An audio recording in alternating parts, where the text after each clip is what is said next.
श्री गोविंद भक्ति चैनल को देखने के लिए परम पूज्य श्री महाराज जी के YouTube चैनल को सब्सक्राइब करें तथा पूज्य महाराज श्री जी की कथाओं को सर्वप्रथम देखने के लिए बेल आइकन दबाना ना भूलें।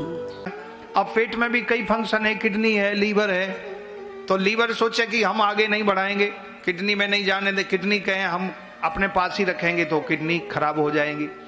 तो भगवान ने इस सृष्टि में एक क्रम बनाया है कि एक जगह संग्रह करके रखोगे तो दुखी हो जाओगे, बीमार पड़ जाओगे और दुर्गंध आने लगेगी, आपका जीवन नहीं चलेगा, रुक जाएगा। इसलिए आपने बीज जब जमीन में बोया तो जमीन भी नहीं रखती है, जमीन उगा के 1000 गुना देती है, और जमीन भी नहीं रखती, उससे कितनी खुशियां मिलती हैं।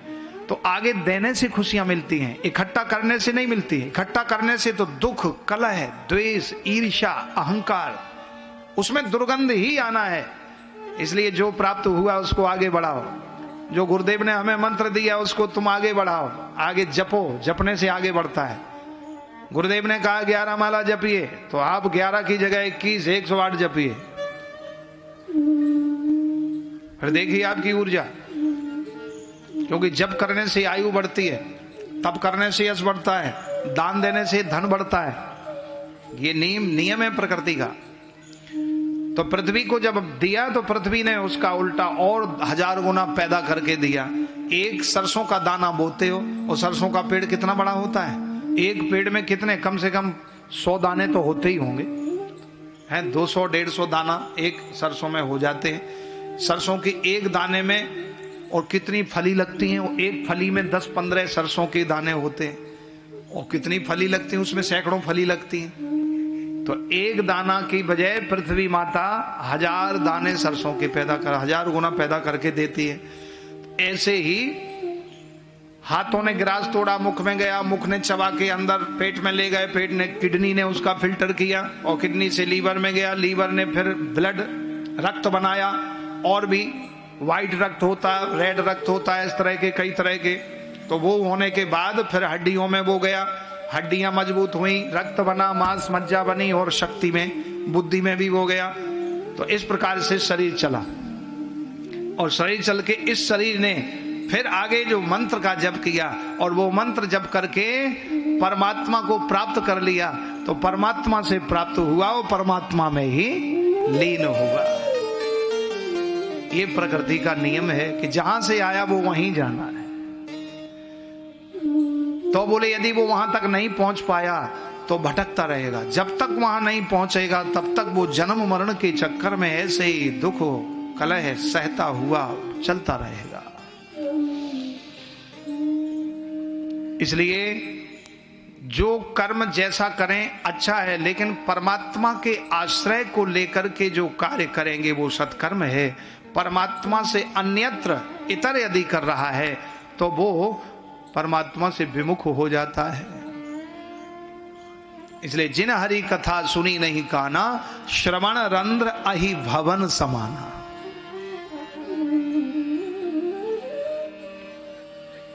जिन हरि कथा सुनी नहीं काना, जिन हरि कथा सुनी नहीं काना, जिन हरि कथा सुनी नहीं काना, जिन हरि कथा सुनी नहीं काना, जिन हरि कथा सुनी नहीं काना, जिन हरि कथा सुनी नहीं काना, श्रवण रंध्र अहि भवन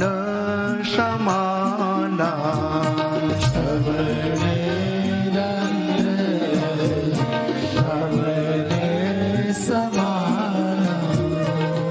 राम ही सुमरी गाई राम ही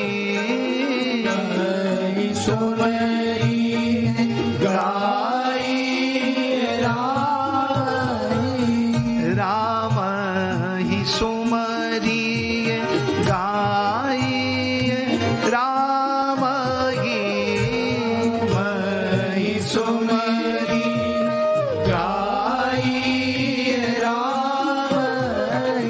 संतत सुन ये राम गुण ग्राम ही, संतत सुनिए राम गुण ग्राम, कलयुग केवल नाम आधारा, कलयुग केवल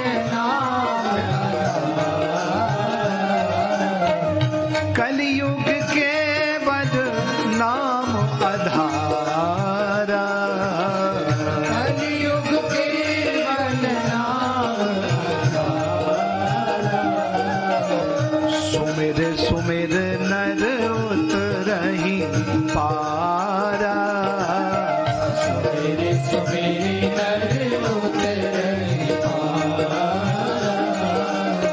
सोई पावन सोई सुभग शरीरा, सोई पावन सोई सुभग शरीरा, जो छल छाड़ भजहि रघुवीरा, छाड़ भजहि रघुवीरा, जो छल छाड़ भजहि रघुवीरा, छाड़ भजहि रघुवीरा।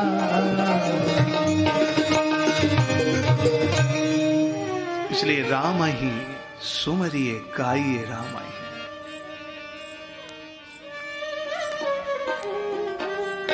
संतत सुनिए राम गुण ग्राम। संतत माने सतत, निरंतर।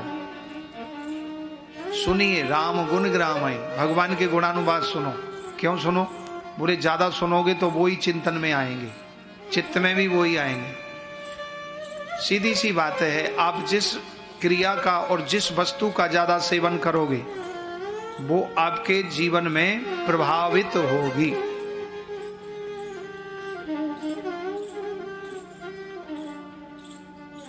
तराजू के दो परले होते हैं, एक पे चावल रखे हैं, एक पे चीनी रखी है और दोनों बराबर हैं। आपने तराजू का परला उठाया, तराजू उठाई, दोनों बराबर, कांटा बिल्कुल बीच में, और चीनी वाले परले पर आपने थोड़ी एक मुट्ठी 4 दाने चीनी के डाल दिए तो धीरे धीरे वो परला नीचे जाने लगता है। और थोड़ी एक चुटकी चीनी ली तो फिर वो और एक चुटकी और ली तो परला नीचे चला जाता है, चावल वाला परला ऊपर हो जाता है। ऐसे ही हमारे जीवन का भी बैलेंस है। हम जब सत्कर्म और धार्मिक कार्य करते हैं, पुण्य करते हैं, अच्छा कर्म करते हैं तो हमारे पुण्य का बैलेंस ज्यादा होने लगता है। तो जब पुण्यों का बैलेंस ज्यादा होता है तो वो सुखी रहता है, प्रसन्न चित्त रहता है, हर कार्य उसके अच्छे होते हैं, कोई चिंता टेंशन दुख कलह नहीं रहता।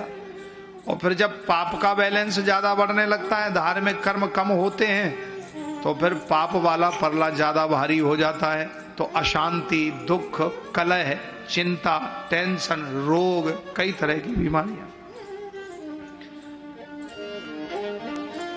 इसलिए अपने अंदर झांक के देखो, हमने कितना ज्यादा पुण्य किया और कितना ज्यादा पाप किया। ये रोज डायरी में 2 पेज में, एक पेज लेफ्ट साइड वाले पेज पे लिखिए, जीवन में सुबह से शाम तक हमने क्या पाप किया, किसके प्रति हमने गलत सोचा, किसका बुरा सोचा या किसकी बुराई की, ईमानदारी से लिखो, किसी को मत बताओ। और पुण्य कर्म भी एक दाएं वाले पेज पर, राइट साइड वाले पेज पर लिखिए कि आज सुबह से शाम तक हमने पुण्य कर्म कितना किया।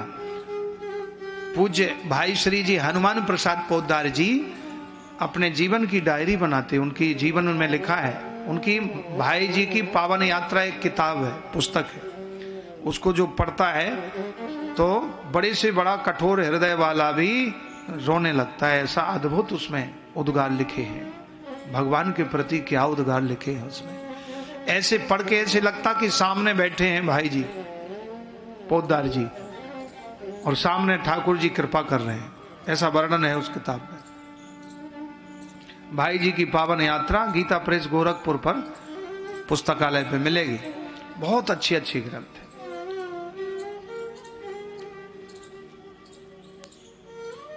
बड़े से बड़ा निर्दयी कठोर हृदय वाला भी रोने लगता है उस किताब को पढ़ के, ऐसा अद्भुत लिखा है। तो जीवन में अपनी डायरी बनाइए आप, और डायरी बना करके देखिए हमने कितना आज पुण्य किया, कितना पाप किया। 1 महीने तक बना के देखिए, आपका जीवन बदल जाएगा। कोई समस्या नहीं रहेगी, सब कुछ मिलेगा। अभी किसी से पूछो क्या ठीक हो, बोले ठीक है, हमारे लेकिन काम अच्छा नहीं चल रहा है। सब कुछ ठीक हो रहा है, समय पे खा रहा है, सो रहा है, काम भी कर रहा है, लेकिन काम अच्छा नहीं चल रहा है। सब कुछ है। इसलिए यह जीवन जीने की शैली का मार्ग भगवान की कथा से प्राप्त होता है, गुरुजनों की शरणागति से होता है। सूत जी महाराज कहते हैं, ऋषियों, इस कलियुग रूपी भयंकर काल से बचने के लिए भागवत रूपी कल्प तरु में जो आ गया, कल्प वृक्ष के नीचे बैठ गया, तो वो छाया भी उसको मिलेगी और भयंकर गर्मी से बचेगा, आंधी तूफान से बचेगा और उसको परम आनंद की अनुभूति होगी, जीवन सुरक्षित रहेगा। नैमिषारण्य क्षेत्र में 88,000 ऋषि विराजमान हैं। सच्चिदानंद रूपाय विश्वोत्पत्त्यादि हेतवे तापत्रय विनाशाय श्री कृष्णाय वयं नुमः, श्री कृष्णाय वयं यं प्रव्रजन्तमनुपेतमपेतकृत्यम् द्वैपायनो विरह कातर आजुहाव पुत्रेति तन्मयतया तरवोऽभिनेदुस्तं सर्वभूत हृदयं मुनिमानतोऽस्मि, तं सर्वभूत हृदयं नैमिषे सूतमासीन मभिवाद्य महामतिं कथामृतरसास्वाद कुशलः शौनको ब्रवीत्, कुशलः शौनको।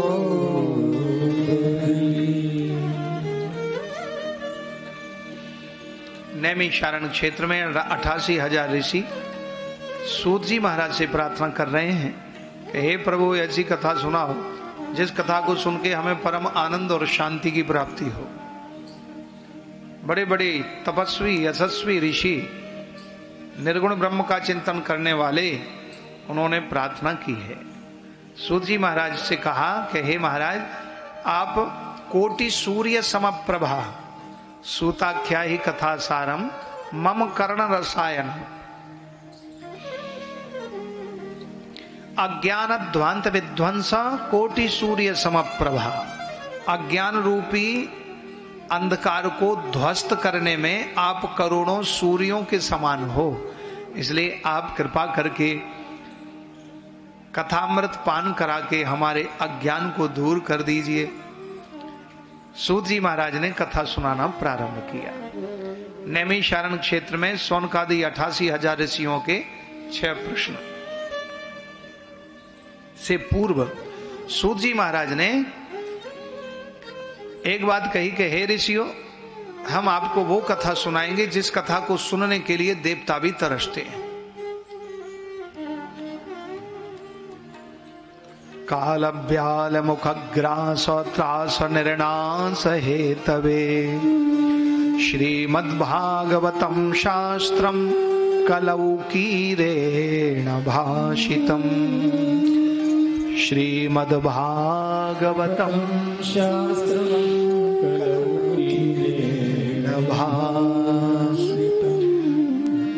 तस्मात् परम किंचिन मनः शुद्ध्यै न विद्यते जन्मांतरे भवेत् पुण्यम तदा भागवतम लभेत् तदा भागवतम।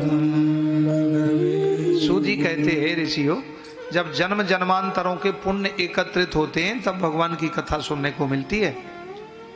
ये तस्मात् परम किंचिन मनः शुद्ध्यै न विद्यते, मनः शुद्ध्यै न विद्यते, यदि जिसका मन शुद्ध नहीं है तो फिर उसको भगवान की कथा नहीं में प्राप्त हो पाएगी। इसलिए जन्मांतरे भवेत् पुण्यम तदा भागवतम लभेत्, जब जन्म जन्मांतरों के पुण्य एकत्रित होते हैं तब मन शुद्ध होता है, और मन शुद्ध होने पर बुद्धि भी स्थिर हो जाती है और चित्त की हलचलता भी शांत हो जाती है, अहंकार की भी निवृत्ति हो जाती है और भगवान की कथा में मन लगने लगता है। जन्मांतरे भवेत् पुण्यम तदा भागवतम लभेत्। हे ऋषियों, परीक्षिते कथां वक्तुम सभायां संस्थिते शुके सुधा कुंभम गृहीत्वैव देवस्तत्र समागमन। राजा परीक्षित को 7वें दिन तक्षक डसेगा ये पता सबको लग गया। गंगा जी के तट पर राजा परीक्षित ने अनशन किया, मैं अन्न जल का परित्याग करके भगवान का चिंतन करूंगा। अमृत का कलश लेकर के देवता आए, इंद्रादिक देवता, हजारों ऋषि मुनि चारों तरफ विराजमान हैं और श्री सुखदेव जी कथा श्रवण करा रहे हैं। अमृत का कलश लेके जब इंद्रादिक देवता आए तो श्री सुखदेव जी को वो अमृत कलश प्रदान किया और कहा कि प्रभु, राजा परीक्षित धर्मात्मा राजा हैं, इनको ये अमृत पिला दीजिए जिससे राजा परीक्षित अमर हो जाएंगे, और इसके बदले में आप हमें कथामृत पान करा दीजिए, भागवती कथा श्रवण करा दीजिए। श्री सुखदेव जी ने इनकार कर दिया, मना कर दिया। हे देवताओं, क्व सुधा को कथा लोके को काचा को मणिर महान। कहां पर ये कांच की मणि, तुम्हारा कहां कांच का ये टुकड़ा, क्व स्वधा को कथा लोके को काचा को मणिर महान, कहां आपका ये अमृत रूपी कांच और कहां हमारी ये दिव्य मणि रूपी श्रीमद् भागवत। कांच की तुलना मणि से कैसे हो सकती है, इसलिए आप अपना अमृत वापस ले जाइए। राजा परीक्षित को मैं वो अमृत पान कराऊंगा जिस अमृत को पान करके राजा अमर हो जाएंगे। अमृत पीकर अमर नहीं होंगे, अमृत पी करके तो राजा अभिमान में आ जाएंगे। अमरता उसको कहते हैं जो अभिमान से रहित हो, लेकिन अमृत पी के राजा को ये अभिमान आ जाएगा कि मैं अमर हूं, मुझे कोई मार नहीं सकता, मैं मुझे मेरा, यही तो अभिमान है। मैं अरुमोर तोरते माया, यही बस कीने जीव निकाया।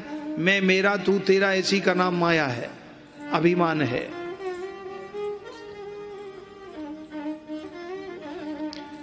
मैं अरुमोर तोरते माया, मैं अरुमोर तोरते माया, जेहि बस कीने जीवन काया, बस कीने जीवन काया,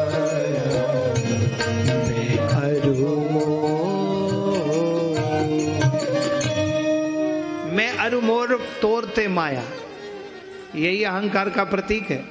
तो राजा परीक्षित अमृत पी लेंगे, उनको अभिमान आ जाएगा, तो अमर कहां हुए, वो तो अभिमान में चले गए। अमरता उसको कहते हैं जो अभिमान से रहित हो। इसलिए हे देवताओं, अभक्तांस्तांश्च विज्ञाया न ददौ स कथामृतम, श्रीमद् भागवती वार्ता सुराणाम अपि दुर्लभा।